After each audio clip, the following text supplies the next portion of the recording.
अस्सलामु अलैकुम वरहमतुल्लाहि वबरकातुहू। मैं हूँ नाजिया और आप देख रहे हैं नाजिया का इस्लामिक चैनल। नहमदुहु व नुसल्ली अला रसूलिहिल करीम, अम्मा बअद, फ़अऊज़ु बिल्लाहि मिनश शैतानिर रजीम, बिस्मिल्लाहिर रहमानिर रहीम। क़ाल अल्लाहु तबारक व तआला फ़िल क़ुरआनिल मजीद वल फ़ुरक़ानिल हमीद, वक़ाल रब्बुकुम उदऊनी अस्तजिब लकुम, इन्नल्लज़ीन यस्तकबिरूना अन इबादती सयदखुलून जहन्नम दाखिरीन। क़ाल नबी सल्लल्लाहु अलैहि वसल्लम, अद्दुआ मुख़ल इबादा, दुआ इबादत का मग़ज़ है। मोहतरम नाज़रीन, मैंने आपके सामने कुरान पाक की जो आयत पढ़ी है उसका तर्जुमा कुछ यूँ है कि अल्लाह रब्बुल इज़्ज़त फरमाते हैं, क़ाल रब्बुकुम उदऊनी, फरमाया तुम्हारे रब ने, अदऊनी, मुझसे मांगो, अस्तजिब लकुम, मैं तुम्हारी दुआओं को कबूल करूँगा। अब हमारे ज़हन में बात ये आती है कि अक्सर हम दुआ करते हैं, हमारी दुआ कबूल क्यों नहीं होती। और फिर शैतान हमारे जहनों पे तरह तरह के वसवास डाल देता है कि भाई हम तो दुआएं कर करके थक गए हैं, हमारी दुआ कबूल नहीं होती। तो इसके बारे में मैं आपको कुछ वजूहात बताती हूँ, क्योंकि अल्लाह तो खुद कह रहा है ना कि हम मुझसे मांगे, मैं आपकी दुआओं को कबूल करूँगा। लेकिन हम ये गौर फिक्र करेंगे कि हमारे मांगने में कमी है या हमारे अपने में कमी है, किस वजह से हमारी दुआएं कबूल नहीं होती। हजरत इब्राहिम बिन अदम एक बार बसरा के बाजार में जा रहे थे। वहां के लोग उनके इर्द गिर्द जमा हो गए और कहा, ए अबू इसहाक, हम दुआएं कर करके थक जाते हैं, लेकिन अल्लाह हमारी दुआओं को कबूल नहीं फरमाते। हालांकि अल्लाह ने खुद कुरान पाक में फरमाया है कि मुझसे मांगो, मैं तुम्हारी दुआओं को कबूल करूंगा। हमारी दुआएं कबूल क्यों नहीं होती। तो फिर हजरत इब्राहिम बिन अदम ने फरमाया, ए लोगो, तुमने अल्लाह रब्बुल इज्जत को माना लेकिन उसका हक अदा ना किया, यानी उसको पहचाना। आपने कहा आमनतु बिल्लाह, मैं ईमान लाया अल्लाह पर, और फिर उसके हक को अदा ना किया। अल्लाह का हक क्या है? उसकी इबादत की जाए, उसके साथ किसी को शरीक न ठहराया जाए, उसके अलावा किसी और को सजदा न किया जाए, उसके अलावा किसी और से मांगा ना जाए। फिर फरमाया कि तुमने अल्लाह की किताब पढ़ी लेकिन उस पर अमल नहीं करते, यानी कुरान पाक हम पढ़ते हैं लेकिन उस पर अमल नहीं करते। मसाल के तौर पे अल्लाह ने फरमाया है कि झूठ ना बोलें। अल्लाह ने साफ कुरान पाक में फरमाया, लानतुल्लाहि अलल कादिबीन, लेकिन हम रोजाना कितनी दफा झूठ बोलते हैं। क्या हमने इस बात पे गौर किया? फिर उसके बाद आपने फरमाया कि तुमने नबी करीम सल्लल्लाहु अलैहि वसल्लम से मोहब्बत का दावा किया लेकिन उनकी सुन्नत को छोड़ दिया। आप सल्लल्लाहु, हम खुद देखें अपने आप पे कि हम छोटी छोटी सुन्नतें हैं, जैसे कि खाना खाने के आदाब, पानी पीने के आदाब, वॉशरूम में जाने का तरीका, वॉशरूम से बाहर निकलने का तरीका, घर में दाखिल होने का तरीका, ये सारे तरीके आप सल्लल्लाहु अलैहि वसल्लम की जिंदगी से भी मिलते हैं और आपने सिखाए। बकायदा अल्लाह रब्बुल इज्जत ने कुरान पाक में फरमाया, लक़द कान लकुम फी रसूलिल्लाहि उस्वतुन हसना, यानी आप सल्लल्लाहु अलैहि वसल्लम की जिंदगी आपके लिए एक बेहतरीन नमूना है। हमने आपसे मोहब्बत का दावा किया लेकिन आपकी जिंदगी को अपनाया नहीं। फिर उसके बाद आपने फरमाया, इब्राहिम बिन अदम ने फरमाया कि ए लोगों, तुमने शैतान से नफरत का इजहार किया लेकिन खुद को उसके हवाले कर दिया।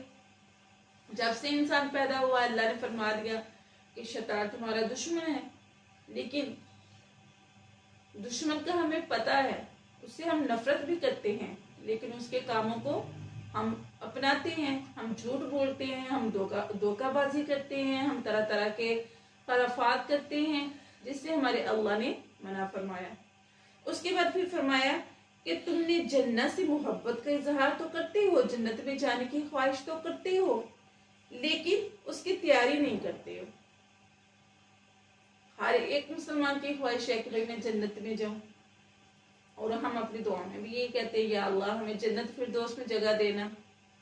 हमारा खात्मा बिल ईमान फरमाना, हम सब दुआएं करते हैं, लेकिन क्या हम उसके लिए तैयारी करते हैं? मिसाल के तौर पे अगर हमने किसी सफ़र में जा रहे हैं, हमने किसी गाड़ी में बैठना है, तो हम उसका वेट करते हैं और पहले घर से मुकम्मल तैयारी करके हम जाके रेलवे स्टेशन या रेलवे बस स्टॉप पे जाके हम वेट करते हैं। घर से मुकम्मल तैयारी करके, अगर 1 दिन के लिए जाना है तो उसकी तैयारी करके जाएंगे, 2 दिन के लिए जाना है तो उसकी मुकम्मल तैयारी करके हम जाएंगे। तो क्या हमने जन्नत के लिए कभी तैयारी की? तो हजरत इब्राहिम अदब ने मुख्तलिफ चीजों से लोगों को बताया। फिर उसके बाद आपने फरमाया कि तुमने जहन्नम से डरने का दावा किया कि हमें बहुत खौफ आता है, लेकिन खुद को फिर उसके हवाले कर दिया, यानी हम वो अमल ही ऐसे करते हैं, लेकिन अल्लाह रब्बुल इज्जत की रहमत से उम्मीद भी रखते हैं कि अल्लाह हमें माफ फरमा देना। फिर उसके बाद फरमाया कि तुमने मौत को यकीनी माना, मौत को यकीनी माना, यानी तुम यकीन रखते हो कि हमने मरना है, हम में से हर एक का ये बल्कि हमारे ईमान का हिस्सा है कि हम मौत को यकीनी मानते हैं कि मरना है हमने, लेकिन उसकी हम तैयारी नहीं करते। फिर फरमाया तुम दूसरों के ऐबों में मशगूल रहते हो, उसको टटोलते रहते हो, उसको तलाश करते रहते हो, जिसकी वजह से तुम्हें खुद अपने ऐबों को ढूंढने का टाइम नहीं मिलता, क्योंकि हम किसी दूसरे के ऐबों को तलाश करने में लगे रहते हैं। तो ये भी एक बहुत खौफनाक काम है। अल्लाह ताला फरमाते हैं कि जो किसी दूसरे के ऐबों को टटोलता है इस नजरिए से ताकि मैं उसको लोगों के सामने जलील करूं, तो नौजुबिल्ला अस्तगफिरुल्लाह, अल्लाह उसके ऐबों के पीछे लग जाते हैं। और फिर फरमाया कि तुमने अपने रब की नेमतें इस्तेमाल की, लेकिन उसका शुक्र अदा नहीं किया। अल्लाह रब्बुल इज्जत की बहुत ज्यादा नेमतें, हत्ता कि हमारे जिस्म का एक बाल, ये भी अल्लाह की एक बहुत बड़ी नेमत है, लेकिन हमने उसका शुक्र अदा नहीं करते। शुक्र सिर्फ जबान से कहना नहीं, बल्कि अमल भी करना, उसकी इबादत करना, ये शुक्र है। फिर फरमाया कि तुमने अपने हाथों से कई मुर्दे दफन किए, लेकिन इबरत हासिल नहीं की। इस कुछ ऐसी वजूहात हैं जिसकी वजह से अल्लाह रब्बुल इज्जत तुम्हारी दुआओं को कबूल नहीं फरमा रहे, यानी उसके देने में कमी नहीं है, हमारे मांगने में कमी है, हमारे खुद अंदर कमियां हैं, जिसकी वजह से अल्लाह ताला हमारी दुआओं को कबूल नहीं फरमा रहे। और बाज़ दफा अल्लाह ताला ने हमारी दुआएं कबूल की होती हैं और अल्लाह वो चीज हमारे हक दुआ कबूल कर लेते हैं अल्लाह ताला, लेकिन कुछ वजूहात ऐसी होती हैं कि वो चीज हमारे हक में बेहतर नहीं होती, तो अल्लाह ताला उस दुआ उसका नेमत बदल हमें दे देते हैं, और वो चीज जो हम मांग रहे होते हैं वो हमारे हक में बेहतर नहीं होती, तो अल्लाह ताला हमें नहीं देते। फिर उसके बाद एक और वजह ये है कि अल्लाह ताला हमारी दुआओं को आखिरत के लिए जखीरा कर देते हैं, यानी कल जब क़यामत का दिन होगा तो अल्लाह ताला हमें तरह तरह के इनामात से नवाजेगा। तो इंसान कहेगा मुझे ये किस वजह से दिया जा रहा है, मैंने तो इतने नेक अमल नहीं किए कि मुझे इतनी ज्यादा नेमत दी जा रही हैं। तो फरिश्ते कहेंगे कि तुमने दुनिया में दुआएं मांगी थी, अल्लाह ने उनको जखीरा कर लिया आखिरत के लिए। तो फिर इंसान उधर ख्वाहिश करेगा कि काश दुनिया में कोई मेरी दुआ कबूल ही ना होती। और बार दफा ये होता है कि हमारे ऊपर आने वाली मुसीबतें होती हैं, अल्लाह ताला हमारी उन दुआओं की वजह से मुसीबतें हमसे दूर कर देते हैं। तो बताने का मकसद ये है कि अल्लाह रब्बुल इज्जत दुआओं को कबूल करते हैं। अल्लाह ताला तो चाहते हैं मुझसे मांगो, अल्लाह तो खुद कुरान पाक में फरमा रहा है, क़ाल रब्बुकुम उदऊनी अस्तजिब लकुम इन्नल्लज़ीना यस्तकबिरूना अन इबादती सयदखुलून जहन्नम दाखिरीन। अल्लाह फरमाते हैं कि मुझसे मांगो, मैं तुम्हारी दुआओं को कबूल फरमाऊंगा। वो लोग जिन्होंने तकब्बुर किया न इबादती, मेरी इबादत से, अनकरीब उनको जहन्नम के सबसे नीचे वाले हिस्से में डालूंगा।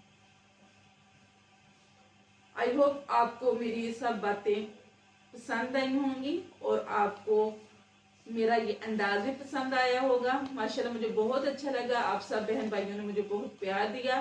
अल्लाह रब्बुल इज्जत से दुआ है कि अल्लाह ताला मुझे और आपको सही मानों में अपने जो कमियां हैं उनको दूर करने की तौफीक अता फरमाए। और अल्लाह रब्बुल इज़्ज़त से दुआ है कि मैंने ये जो बातें की हैं मुझे और आपको उसके ऊपर सही मानों में अमल करने की तौफीक अता फरमाए, और मुझे और आपको अपनी औलाद के दुख से अल्लाह ताला दूर रखे, हमारी औलादों को अल्लाह ताला नेक बनाए और हमारी आंखों की ठंडक बनाए, और हमें नबी करीम सल्लल्लाहु अलैहि वसल्लम की आंखों की जो ठंडक नमाज है हमें वो अपनाने की तौफीक अता फरमाए। वमा अलैना इल्लल बलागुल मुबीन।